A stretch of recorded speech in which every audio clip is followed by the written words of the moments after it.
অবশেষে শুরু হয়ে গেল আয়ুষ্মান ভারত প্রধানমন্ত্রী জন আরোগ্য যোজনার ফর্ম বিতরণ। আশা কর্মীরা বাড়ি বাড়ি গিয়ে এই ফর্ম দেবেন, কিন্তু অনেকেই বুঝতে পারছেন না এই ফর্ম কিভাবে সঠিকভাবে পূরণ করবেন। তাই আজকের এই ভিডিওতে আমি ধাপে ধাপে দেখিয়ে দেবো কোথায় কি লিখতে হবে, কোন ঘরে কি তথ্য দিতে হবে, যাতে আপনার ফর্মে কোনো ভুল না হয়। চলুন শুরু করা যাক।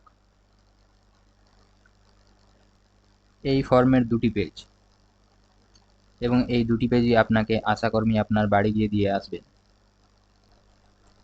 প্রথমে দেখে নেওয়া যাক ফর্মের প্রথম পেজ। এখানে আবেদনকারী কি কি তথ্য ফিল আপ করতে হবে। তো আপনার বাড়িতে যতজন সদস্য আছে সবাইকে একটা করে ফর্ম দিবে। যদি আপনার বাড়িতে ৩ জন সদস্য থাকে তাহলে আপনাকে ৩টা ফর্ম দিবে। এক্সাম্পল হিসাবে এটা বললাম। তো চলো ফর্ম ফিল আপটা একদম সুস্পষ্টভাবে সহজভাবে বুঝিয়ে দিচ্ছি।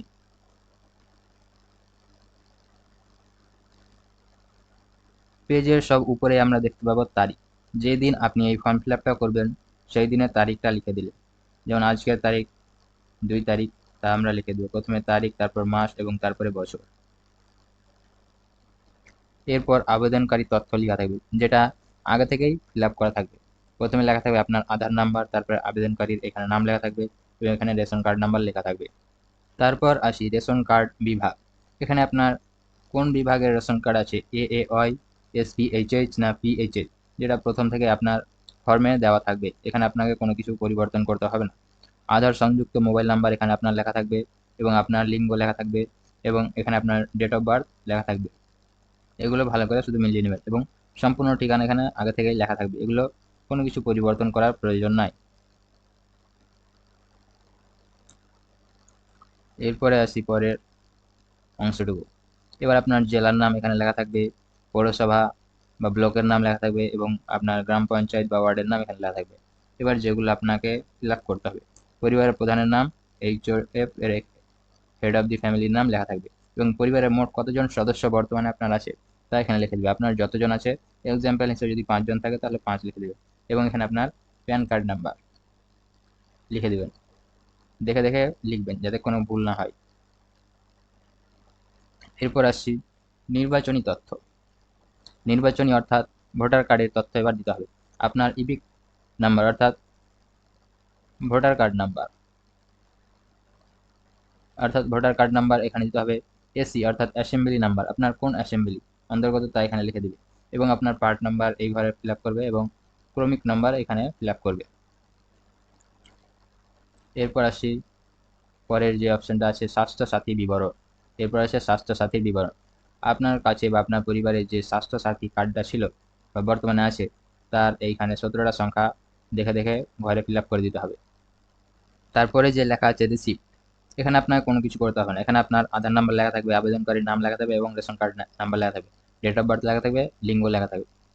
এখানে আপনাকে কোনো কিছু পরিবর্তন করতে হবে না। তারপরে আমরা চলে যাব নেক্সট পেজ। এবার আসছে নেক্সট পেজে যেটা ফর্ম ফিল আপ করতে হবে তা হলো বাতিল করার মাপকাঠি। বিষয় এবং মানদণ্ডের ভিত্তিতে শুধুমাত্র হ্যাঁ এবং না এ টিক দিতে হবে। পরিবারের বার্ষিক আয় ৮ লক্ষের বেশি, যদি আপনার পরিবারে বছরে আয় ১ বছর যদি আয় ৮ লক্ষ টাকার বেশি হয় তাহলে হ্যাঁ দিবেন এবং যদি না হয় তাহলে না এ টিক দিবেন। পরিবারের কোনো সদস্য আয়কর প্রদান করে, যদি কোনো সদস্য ট্যাক্স দেয় তাহলে হ্যাঁ দিবেন এবং যদি কোনো সদস্য ট্যাক্স না দেয় তাহলে না দিবেন।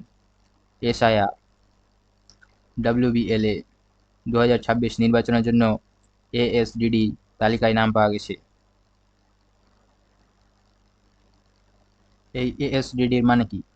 এ মানে হচ্ছে অ্যাবসেন্ট, এস মানে শিফটেড, ডি মানে ডেথ মানে মৃত্যু এবং ডি ফর ডুপ্লিকেট। এর মধ্যে যদি আপনার তালিকায় নাম পাওয়া যায় যে ২০২৬-এ নির্বাচনের তালিকা প্রকাশ হয়েছিল ফাইনাল লিস্ট, সেখানে যদি আপনার এগুলো থাকে তাহলে হ্যাঁ টিক দিবেন আর যদি না থাকে তাহলে নাই দিবেন। এসআইআর, আপিল ট্রাইব্যুনালে আবেদন বিচারাধীন রয়েছে, যদি আপনি এসআইআর এর ট্রাইব্যুনালে আপিল করে থাকেন তাহলে হ্যাঁ দিবেন এবং যদি আপনার কোনো আপিল না করে থাকেন তাহলে নাই টিক দিবেন। সিএএ আবেদন মুলতবি রয়েছে, যদি আপনি সিএএ তে আবেদন করেন তাহলে হ্যাঁ দিবেন, যদি না থাকে তাহলে না দিবেন। অন্নপূর্ণা যোজনার উপভোক্তা তালিকা থেকে নাম বাদ দেওয়া হয়েছে, যদি আপনি অন্নপূর্ণা যোজনা থেকে আপনার নাম বাদ চলে যায় তাহলে হ্যাঁ দিবেন এবং যদি বাদ না যায় তাহলে না দিবেন। এবং এটা যারা মেল ক্যান্ডিডেট পুরুষ তাদের অবশ্যই এটা না করতে হবে, কারণ তারা অন্নপূর্ণা যোজনা পায় না। ব্যক্তি জীবিত নন বা স্থায়ীভাবে স্থানান্তরিত হয়েছে, যদি কোনো ব্যক্তি মৃত থাকে, যদি আপনার এই ফর্মটা এসছে এবং আপনি জীবিত নয় বর্তমানে, বা স্থানীয়ভাবে স্থানান্তরিত হয়েছেন বা অন্য কোনো জায়গায় চলে গেছেন, তাহলে এটা হ্যাঁ দিবেন। আর যদি না হয় তাহলে না দিবেন। তারপরে আসি, তারপরে যেগুলো অপশন আছে, আবেদনকারীর সম্মতি, এখানে টিক দিয়ে দিবেন। আমি এত দ্বারা ঘোষণা করছি যে উপরের তথ্য আমার জ্ঞান ও বিশ্বাস সম্মতে সত্য এবং প্রযোজ্য ক্ষেত্রে আমি সমস্ত সহায়ক দলিল প্রদান করছি। আমি জানি যে আমার দেওয়া কোনো তথ্য মিথ্যা প্রমাণিত হলে আমার সামাজিক সুরক্ষা সুবিধা বন্ধ করা হবে। অর্থাৎ আপনি যে ফর্ম ফিল আপটা করবেন তা পুরোপুরি সঠিক তথ্যের ভিত্তিতে ফর্ম ফিল আপ করবেন। যদি পরে প্রমাণিত হয় বা ভেরিফিকেশনে যদি আপনার প্রমাণিত হয় যে আপনি মিথ্যা তথ্য দিয়ে কোনো সুযোগ সুবিধার জন্য ফর্ম ফিল আপ করেছেন, তাহলে আপনার সামাজিক সুরক্ষা অর্থাৎ সামাজিক সুবিধা পুরোপুরি বন্ধ করে দিবে সরকার। এখানে যারা সিগনেচার করতে পারবে তারা নিজের সিগনেচার করে দিবে। আর যদি আপনি সিগনেচার না করতে পারেন তাহলে আঙুলের ছাপ দিয়ে দিবেন, বলে দিছে সেটা বুড়ো আঙুলের ছাপ হবে। এবং আবেদনকারী স্বাক্ষর, যদি আপনি সিগনেচার করতে জানেন তো স্বাক্ষর করবেন। তারপরে আসি ফ্রন্ট লাইন কর্মী, FLW, এখানে আপনাকে কোনো কিছু করতে হবে না, যা আছে তেমনই থাকবে। এগুলো সরকারি আধিকারিকদের দ্বারা পূরণ করা হবে। তারপরে শুধুমাত্র সরকারি ব্যবহারযোগ্য, এখানে আপনাকে কিছু করতে হবে না, যা আছে তেমনই থাকবে। শুধুমাত্র এখানকার দ্বিতীয় পেজের প্রথম যে বাতিল করা মাপকাঠি সেটাই পূরণ করতে হবে, এবং প্রথম পেজের শুধুমাত্র নির্বাচনী তথ্য এবং পরিবারের সদস্য সংখ্যা এবং প্যান নাম্বার এবং স্বাস্থ্যসাথী নাম্বারটাই পূরণ করতে হবে এবং এটা জমা করতে হবে। আশা করি ভিডিওটি আপনার কাজে লাগবে। ফর্মটি অবশ্যই সঠিক তথ্য দিয়ে পূরণ করবেন। কোনো তথ্য বুঝতে অসুবিধা হলে বা কোনো প্রশ্ন থাকলে কমেন্টে জানাতে পারেন। আর আয়ুষ্মান ভারত প্রকল্পটি সরকারি প্রকল্প। স্কলারশিপ ও শিক্ষা সংক্রান্ত নির্ভরযোগ্য আপডেট পেতে পেজটি ফলো করতে ভুলবেন না।